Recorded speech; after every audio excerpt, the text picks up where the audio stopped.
Welcome to the Baseball Together podcast with your hosts, Blackjack Brad and Briggy Blue Eyes. And now, Baseball Together. Baseball family, welcome back to this week's episode of the Baseball Together podcast. I'm Brig. I'm back in the saddle, back in the action, back in town. Brad has been here the whole time. How are you, Brad? I'm good. I'm glad you're back, Brig. Been saving some stuff, and I'm excited to get into it. So, well, how are you? How was your week doing school stuff? Week plus, dude. It was awesome. It was so awesome, and it was just much needed and totally different train of thought. It's like, okay, yeah, and we're back. You know. So it has been different, but it's been super good and really validating. Baseball family, if you do not know this, I am a storyteller. And got all kinds of stories to tell you. Yeah, I write baseball stories right now. So it's a lot of fun. And I just got some very exciting news the other day. I will wait to announce that news. But be excited, because if you like reading baseball stories, you're going to get another chance. Anyway, baseball family, thanks for joining us. Just wanted to let you know that a quick way you can support the show is by heading over to Chinook Seeds, ChinookSeedery.com. We love sunflower seeds around here, if you didn't know. And Brad and I reached out to Chinook Seedery because they are the best seeds ever. And what we decided to do was find out whether we could give you guys a discount. And they said, yeah, of course. So we did. And it gives us a little bit of support as you support yourself with a discount. And also it supports a company that we fully endorse, totally believe in, and love their product. So go to ChinookSeedery.com, use code BTPOD at checkout. That'll get you 10% off your order. And you can do it every time, not just your first order, but every order. So ChinookSeedery.com, use code BTPOD at checkout. I'm a Parm and Pep guy. Brad has a flavor of the week. What is it this week, Brad? Hatch chili, baby. Oh, that is a close number 2 for me. Really is. So good. It's so good. All right, baseball family, we have a whole bunch of stuff to talk about today. First things first, Corbin Burnes needs him some Tommy John.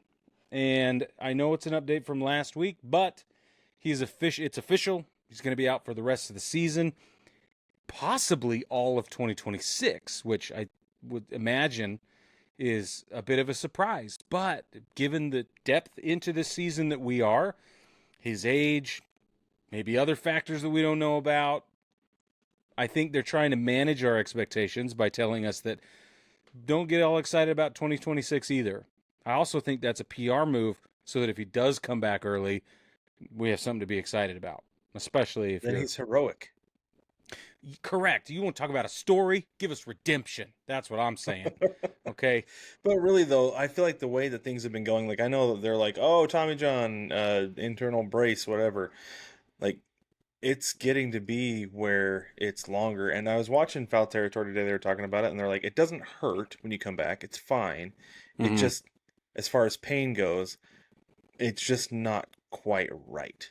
It's not comfortable. And so it's taking these guys are waiting until they're like, until everything feels right and they are comfortable with it, which I get, because you don't want to go out there and feel uncomfortable like, I'm going to do it again, because it happens, right? Like, we haven't seen Ohtani pitch in 2+ years, right? Because we're waiting for him to get right and waiting for him to get comfortable and feel like he can pitch again. Yeah. So I don't blame him. There's a lot of money on the table. Why risk it? So, yep, I agree. So he's in the first year of a 6-year, $210 million deal with the D-backs. The question now remains, or becomes, I suppose, how do the D-backs fix their pitching? Is it possible? Can they do anything to overcome their, negative 51 run differential as of this moment? Something like that? And... And what are they, like 7.5 games back? I don't have it in front of me. I'm sure Brad does at this point, but I think they're 7.5 back of the Dodgers, that's not who you're chasing if you're the Diamondbacks. But No. that also puts you 6 back in the wild card because the Padres and Giants are who you're chasing. And they're And dead even at a game behind. yeah, they are chasing the Dodgers. And they Right. are minus 18 run differential Okay, as I was of close. coming in on Monday. And that's about to get a whole lot worse over the next 3 days since they're playing the Mariners. Those are big Oh, words from somebody who snap. doesn't know. And really doesn't Brad expect that, let's be honest. I was going to say, Brad's living in that old pipe dream. We just love it. Yeah. I am going to be at the Yeah. game on Tuesday. But anyway, no, this is the thing. I've been thinking about this a lot because I have a bunch of friends who are Diamondbacks fans and they always come to me like, "What the heck? What's going on?" And it feels like the last couple of years it's been the same problem with the pitching. And the solution to me does not feel like it is go sign the biggest pitcher free agent on the market, right? Don't No. sign Jordan Montgomery. Don't sign Corbin Burnes. And because then you've also got an internal problem of Zach Gallen has not been very good. Brandon Pfaadt has had some of the worst outings ever Yep. It's in weird. the last month. So what do? I feel like you take the solution is to get a quality pitching coach in-house. You need to have guys who can develop pitching and continue to coach those guys up and teach them what they need to do at the big league level to continue to be successful, rather than just bring a guy in who knows what to do. Oh, yeah. Okay, but what do you do when he gets hurt? Or what do you do when he's not good anymore? What do you do when he struggles pitching in your ballpark? Like, how do you solve those problems if you don't have a quality pitching coach on your coaching staff? That to me is the actual problem here. Yeah. And So I feel like that's how you remedy this. I agree with you. And I think that some of those things that you bullet point listed off just now are like 2 or 3 steps beyond where it needs to be addressed, right? What if he's bad all of a sudden? Well, okay, how did he get there? What factors could have been preempted, right? What measures could have been implemented to prevent that or to slow that? Or why are we just, and I'm sure they're asking these questions. They're not little leaguers, right? They're not like, I don't know what happened. He just suddenly is bad. It's like, no, they have all this stuff going on. But what we're seeing is that from when we get from A to Z, all those steps in between, it's not working. And that's what you're saying. They need pitching coaching, and they need development that can freaking fix out B and D and J and whatever other step is busted. Well, in pre-A, like get develop pitching in your minor league system. That's going to be really, really good. I agree. Don't rely on guys coming from college being ready to go like Zach Gallen apparently was. He's the onlyest one in the whole history of ones, I think. Well, maybe the onlyest. Paul Skenes. Okay. Yeah. we're going to talk about Paul Skenes, but yeah, I think that the D-backs are in trouble. I think there's very little that can be done at this point if you're not willing to sell the farm and trade. I'm not sure the D-backs are in a position to do that. I'd have to look deeper, but I'm not sure it's worth doing that at this point in the season with as big a differential as you have to make up. Is the team built to succeed around a couple of pieces that could turn the tides of the entire playoff picture for them? I don't know. I'm inclined to say no as of this moment. So here's the thing. 6 games back in the wild card. They're contending with the Reds, Brewers, and Cardinals, who are all on the outside looking in. The third team right now in the wild card is the Phillies. Ooh. And they're only a half game back of the Padres and Giants. Okay, that is too much to make up. And you have too many pitchers, too many holes in that pitching staff and bullpen that you need to fix to be able to contend with that. I don't think you start now, but I think you start shopping now. You start figuring out who can we trade and what could we potentially get back for them. I think that you trade Gino Suarez with an expiring contract. Yep. I don't know that they would necessarily trade like an Alec Thomas, but I think he would be appealing. to some teams. Of I would course want he a would lot be. back for him, right? Yeah. Yeah. But I think the guys, and maybe Lourdes Gurriel too, you trade him.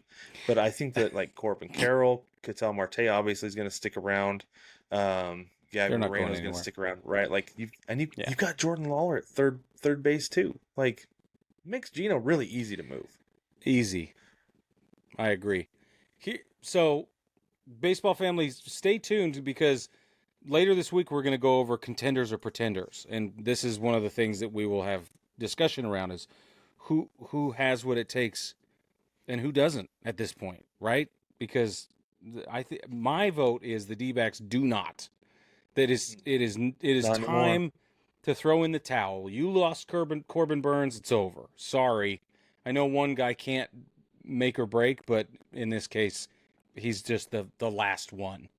It's the most recent one. That's all it is. Yep. So, Exactly. All right, let's move on.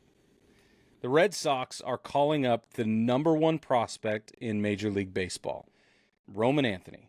Okay, number one prospect across all Major League Baseball.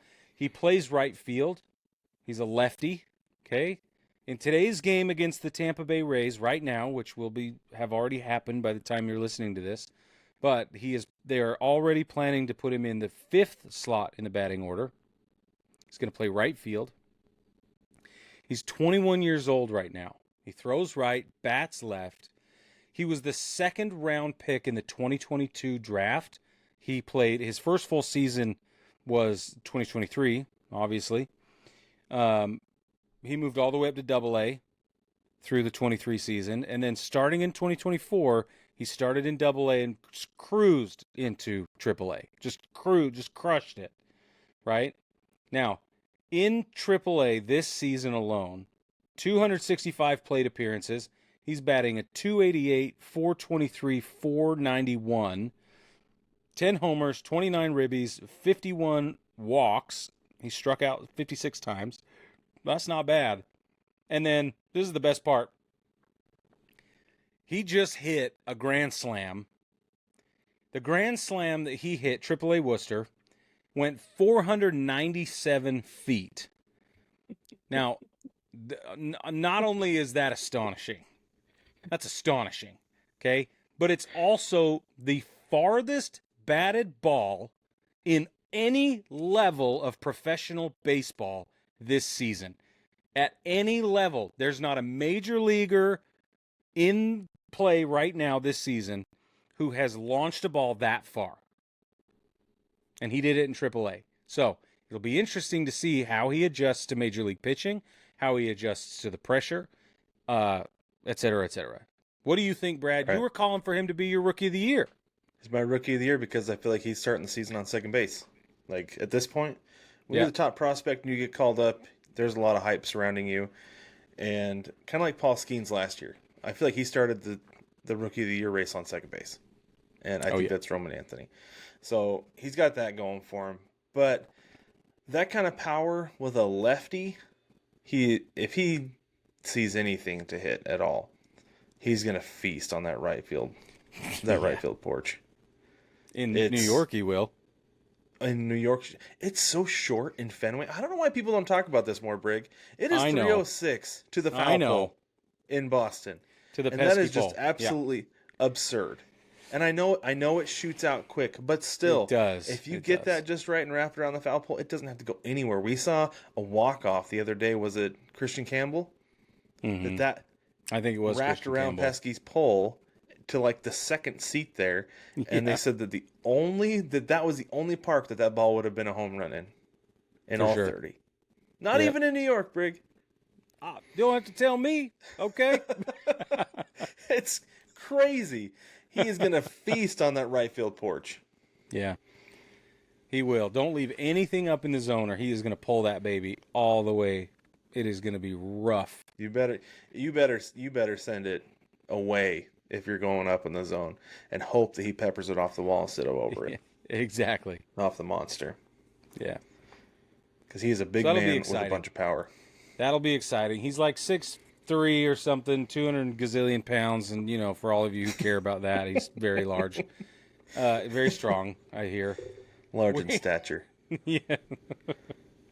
All right, Brad, I'm going to let you take over this topic because Joe Ryan is currently blaming Sacramento's mound for Pablo Lopez's injury. Okay, so this is really, really interesting to me. So Pablo Lopez, for those of you who don't know, is expected to miss 2 to 3 months with a shoulder strain. He sustained that during warm-up pitches during Tuesday's outing against the A's. Because who else is going to play in Sacramento? Freaking nobody. Okay? Right? So, so this is what Joe Ryan said. He said, "We're in the big leagues and we have these amenities for a reason. It's to get prepared and go inside if you need to for a second. Whatever your routine is, you can't do that here. You can't do that in Tampa. As his teammate, it makes it sting a little, but more. I don't think Pablo is the kind of guy that's going to say the mound was the issue, but I'll say it. Pablo Lopez is not the kind of guy who's going to say that. Pablo Lopez is an absolute class act, top to bottom. For those of you who don't know, okay." But what Joe Ryan is referring to, and I'm actually glad he said this because it's a problem. It's like this is a significant problem, is that starting pitchers don't just hang out in the dugout when their team's on offense all the time, right? Nope. Like sometimes you'll see them in there sipping on their Gatorade and toweling off or whatever. But a lot of times they go back into the tunnel or near the clubhouse, or however close the clubhouse is, and they'll hop on like a bike or something. They'll do something to stay warm. Some guys will do sprints or something. I don't know, but they try to stay warm because you don't want to cool down and then go back out there cold. You can't do that in Sacramento because Luis Severino has complained about this exact same thing, that you have to stay in the dugout. And the reason that they have to do this, Brig, is because the clubhouse is out beyond the outfield wall. It's out past right field. You have to walk across right field to get out. I would love it if a starting pitcher one of these days, he's just like, I gotta go do my thing. So as everybody else is coming into the dugout, he takes off the opposite direction. He's high fiving second base and right field as he's going out to the outfield, getting ready to go hop on a bike.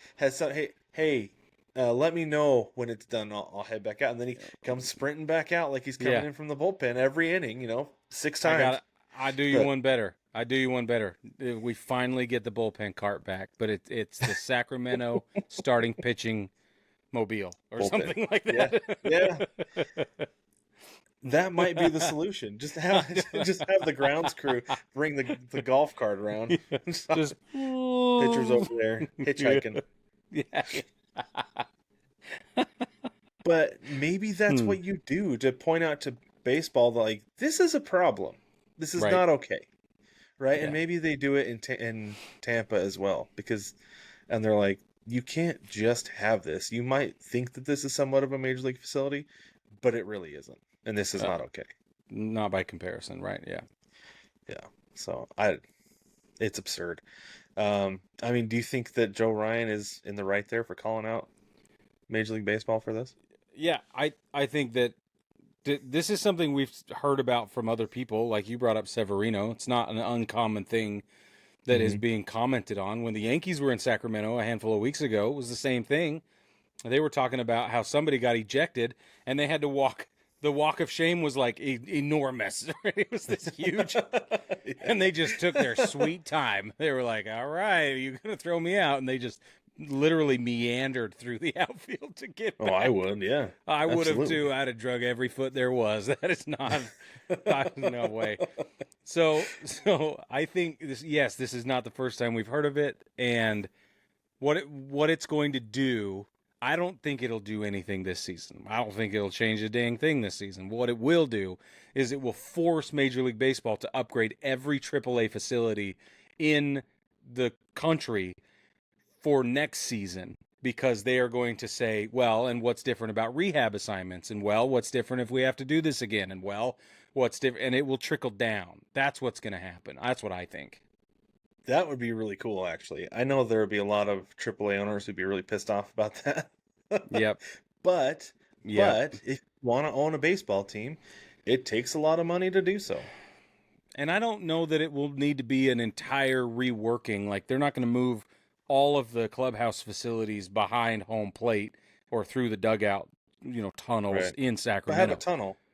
But You got to have build a some tunnel kind of somewhere. tunnel, build a little facility back there, have a little training table, maybe a bike or whatever. Like there are things that could probably be done, space that could be repurposed or whatever.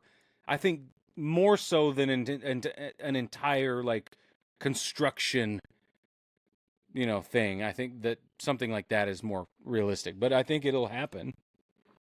This is the way I see this, is that no professional dugout should have a solid back wall. There should be a door that goes somewhere in every one of Yeah. those. Brig, the place that we went to school at UVU, their dugouts have doors that lead to a hallway back Yep. to their clubhouses. Yep. There's no reason that a AAA facility should be so out of date that the clubhouses are not behind the dugout, that there's nowhere to go behind the dugout, that you have to walk from the outfield to the dugout. I understand it in spring training facilities. Absolutely. Those stadiums are not very big. There's not a whole lot of clubhouse space, right? And not all of them have enough space to do things like that. In Yeah. fact, a lot of them, most of them, the rest of the spring training facility is like detached, and so the clubhouse is somewhere else. So it makes Right. sense. And Yeah. the fact that those stadiums are used for other things, like, and the city might actually own it. So that makes sense. Yep. But at this, what is it, Sutter Health Park in Sacramento? I think that's what they call it. There's Yeah. no reason that they shouldn't have a major league style setup with the clubhouse behind I the dugouts. I think Even if it's small. you bring up a really good point by calling it out of date, because even the high A affiliate Greenville Drive, their clubhouse is behind everything. Yeah, It's it is. below Yeah, this. that's It's right. beneath the seats, right? Well, Just there like was a it rookie league everywhere. team that played at UVU. Yeah, I know. I just think that. So I don't know how long that ballpark's been around. I don't know how long it's been used at this level, of AAA level specifically, but Yeah. maybe it is just a age of the ballpark thing. Um, but they've got to do something, and I wonder how far down it will actually need to trickle. Like, what is the age of Mhm. that ballpark? What does that look like compared to other ballparks around at least at the AAA level? I don't know. Mhm. I get the Yeah. impression. So I've been to Charlotte's. I've been to a lot of AAA parks, right?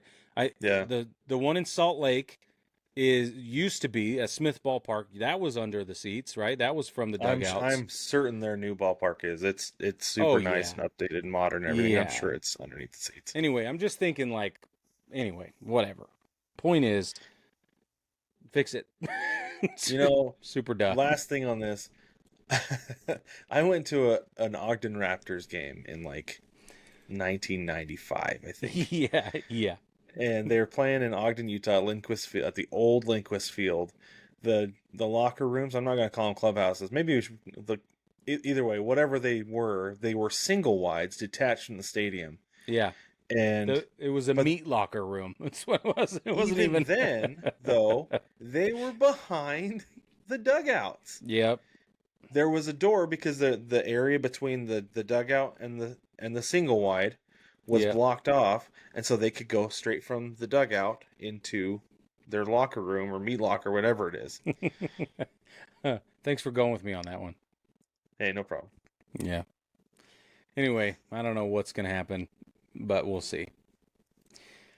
All right, there's a Paul Skenes predicament.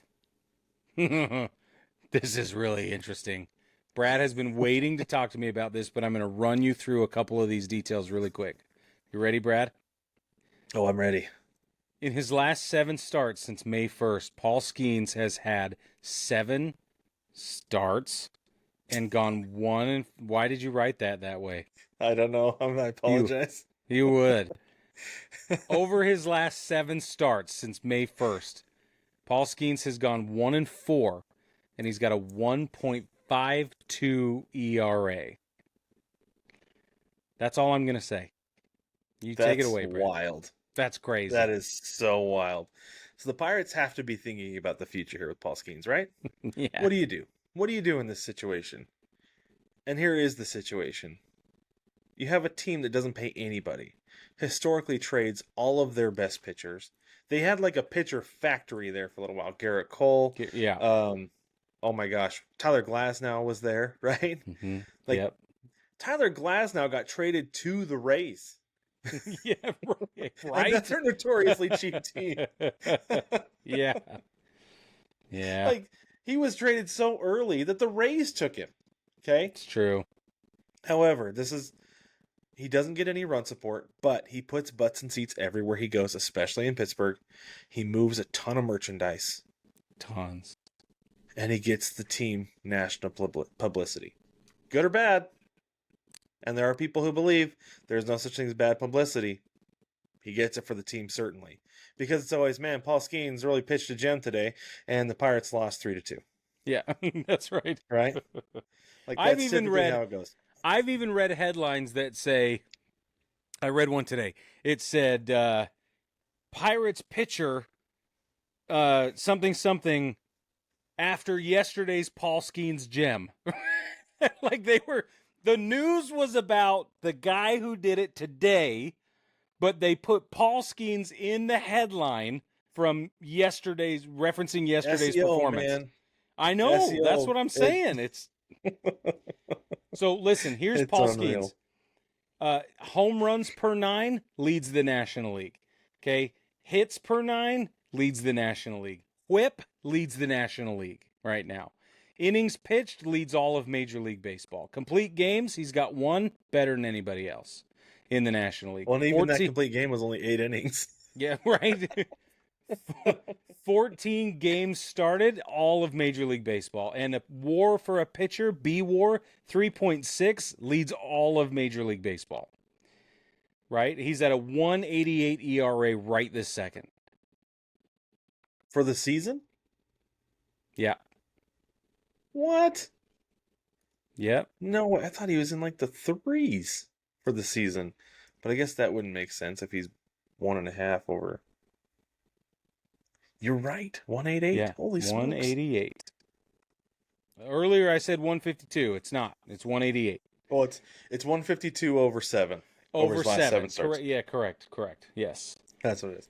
Okay, so I want to play this little game, and we'll tuck this away, and I'm gonna put it in an envelope or something. I'm gonna save it. I want us to make some predictions here. I want to know what we think is gonna happen. Are the Pirates actually going to see what they have in Paul Skenes, and be like, you know what? No, we need to build around him. We need to bring in some dudes. We need to develop some guys, because if we can't pay a bunch of guys, we gotta bring them in. We've got to make them. So we're going to draft them. We're going to develop them. Obviously, Paul Skenes is a can't miss consensus #1 pick. We need to do the best that we can to find those guys in the middle of the draft, because we're not going to get the #1 pick every year, because A, that's just terrible, and B, that's not possible because of the CBA. Right. Or do you trade him? If you trade him, when? Is it arbitration? Is it pre-arbitration? Is it year 4? Is it year 5 when you're like, we're getting close to the end of our control? When do you trade Paul Skenes? You want my answer right now, or do you want me to think about it? I want your answer right now. And I'm going to clip this. I'm going to put it in a folder and tuck it away. And we're going to play it. Yeah. Sometime between now and whenever something happens. Okay, so my blanket answer is that you're going to trade him, and you will trade him when the package is fattest, when it is the sweetest possible deal. Now, it's pretty fat right now. That's what I was just going to say. If you do not trade him this season, right, sometime between now and the deadline, if you don't trade him this season, then you end up very likely waiting until the last year of arbitration. The last year of club control. Right before he hits free agency. You do it, well, or pre-arbitration, I guess. You want to avoid any of... You don't want him taking you to the table to negotiate arbitration. You don't want that. He will win. Absolutely, he will. So I think as soon as that's what my official position now is. If they don't get him traded this season, which is totally possible, then it will happen right before arbitration negotiations begin. That's what I think. I think they're going to trade him, and it's going to be right before arbitration. That they're going to go his 3 years of pre-arb. They're going to get him as cheap. They have him as cheap as possible. Yep. They're going to roll with that, and then as soon as they have to start paying him, they're going to trade him. Yep. Because, like I said, you do not want to go into a room No. with him No. for arbitration. No. Absolutely not. And Because he can throw any number he wants, and he's going to win. here's the other thing, though. I'm going to make a case for trading him this season. Nobody knows what the future will hold. One in the hand is worth two in the bush. Whatever axiom you want to go with, get him. Do it now. Do it. You have 90 days, or not even 90 days. You have 70 60. days. Yeah, to get it done. I would be on the phone with everybody. Okay, I'd be on the phone with everybody but Sacramento, right? Or Colorado. I would not send him to Colorado. But whatever, you know what I mean? They don't. Well, that's the thing too, is that it eliminates a lot of teams, because how many teams actually have the assets to trade for him, and how many teams have the future who can give up the assets to trade for him? It's really a small pool of teams that can and would trade for Paul Skenes. Yeah, Everybody wants him, but only a few can really truly afford him, as far as what it's going to take to give him give up to get him. But man, if I had a team that had what it took to get him, I would probably, honestly, Brig, at this point, I'd say give up 3 Mariners starting pitchers and prospect for him. Maybe 2, maybe 2 and 2 starting pitchers and 2 prospects to get Paul Skenes from Pittsburgh into Seattle. Yeah. Because you've got a sure thing right now, a couple guys digressing, because Bryce Miller's got an injury, so you replace him, and then give him pretty much anybody else on that rotation, because they're all good and he's better. So whatever. Right? Exactly. Yeah, they're all good and he's better. Prospects. Yes. And you've got yourself a deal. I would do it today. But I would do it. I don't think it will happen until pre-arbitration, though, because like the last year of arbitration, and the reason is because he puts butts in seats. That is the only reason. Yeah, I can see that going that way. They're going to get the milk for free as long as they can. What would it take? Without ever having to buy the cow. What would it take, I wonder? What would the Pirates not be able to reject? A Juan Soto style deal, I think.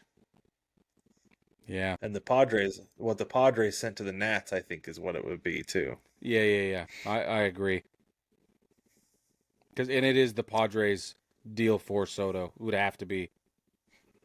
Mm-hmm. Huh. Okay, well, baseball family, you got to tell us what you think, man. Like, are we at the point where Skenes will be wearing a different uniform come late summer, early fall? Or will that not happen for another year and change? I don't know. I want to know. We'll let us know. Get in the comments and yell at each other. All right. Last couple things. First of all, the Rockies. We got to do a Rockies update. As of this moment, they're 12-53. It's June 9th at 7:33 p.m. Okay, they're 12-53.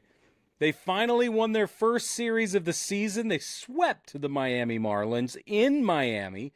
They outscored the Marlins 12-8. That ended a 22 series losing streak. 22 straight series they have lost. That's the longest all time. That stretches back into last season. Okay, for those of you wondering, that doesn't make sense mathematically for this season. You're right. That touches back to September 16th through the 18th of last year. The Rockies have lost 13 games by at least 5 runs, 3 games by 10 or more. The current run differential is negative 198. Negative 198. The second worst team across all Major League Baseball right now are the A's at a negative 115. Most everybody else isn't even close to that. They are 26 and a half games back in the West. So for those of you who are curious about math, that's bad. Just so you know. Brad, did you see? I think it was the Babylon Bee on Facebook. Yeah, said it had a picture of a bunch of Rockies players like celebrating at the top of the dugout for home run or whatever, and it said the Rockies had a pizza party to celebrate their 10th win on the season. That's really Had about 10 freaking people funny. send that to me. It's like, yeah, it's hilarious. And it All right, was every time. All right, quick question. All right. CBS Sports, legitimate journalists, right? It feels like it. Yeah. They got writers. Yeah. Okay. They're doing their job. Here's a quote. Today's win, this is from a couple days ago. Today's win improved the Rockies to 11-50 this season and is their second 2-game winning streak.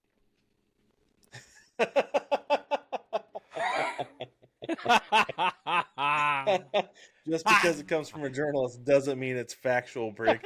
We all know this. It's a 2-game winning streak, Brad. They wrote it. Their editor said it was okay. The desk editor didn't stop it. Okay, I don't want to hear it.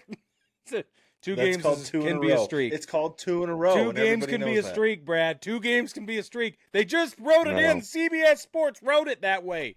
I was so vindicated. Don't you dare take this away from me. Okay. All right. Let's move on. A couple more things. Hold on, I guess. For those of you who don't know, that goes back many years. Oh, many years.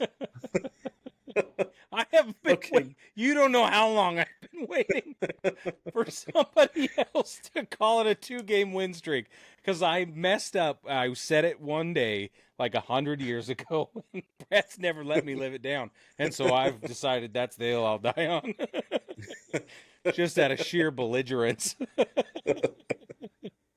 Okay, all right, I'm gonna play a comparison game really quick, and then we'll get out of here. All right, you are going to have to decide who these players are and which one you'll take, okay? First, tell me which one you'll take. I'm going to read you their lines. This is a truncated a stat line, but I'm going to read them to you, okay? Okay. First guy, 250 plate appearances, 36 runs, 93 hits, 8 homers, 38 RBIs, 5 stolen bases. Okay? Don't you be cheating. Don't look. I see you typing stuff. Yeah, I'm getting something else ready. I'm not cheating. Don't worry. All right. Well, pay attention. We have a slash line 372 average. Okay? 408 OBP and a 936 OPS. That's the first guy. Okay? Okay. The second guy, 240 plate appearances. I'll repeat any of these you need me to. But this guy, 240 plate appearances, 62 runs, 95 hits, 23 homers, 55 RBIs, 5 stolen bases. Slash line, 396, 493. OPS is 1264. I'm assuming that second one is Judge. The second one is Judge. Give me the slash line of the first guy. 372, 408, 936. Is that Jacob Wilson? It's Jacob Wilson. Oh, man. Oh, you are very good. Overall, I'm taking Judge. Yeah, of course. But can we all just take a minute and be absolutely astonished at some of these numbers Jacob Wilson's putting up? Dude, it's nuts. It's absolutely insane. It makes 0 pennies. Okay? 0. Yeah, 0. Okay. Baseball family. Today in baseball history, June 10th, 1972, Hank Aaron hits his 14th career grand slam, tying Gil Hodges' National League record. He did so in a 15-3 Braves win over the Phillies. It's career home run 649 for Hammer and Hank. Baseball family, Big time. We love Hank Aaron. Okay, in case you didn't notice. Big, huge fans. We've done author interviews with people who wrote about him a lot, and they're all fabulous. But anyway, baseball family, thanks for joining us. Get in the comments. Kick some of this around. Let us know what you think, and we'll be sure to respond. Don't forget to like, subscribe, rate, and review the show anywhere you're able, specifically on YouTube. Hit the subscribe button, hit that bell so you don't miss anything. And with that, we will catch you Thursday night, 9:30 p.m. live.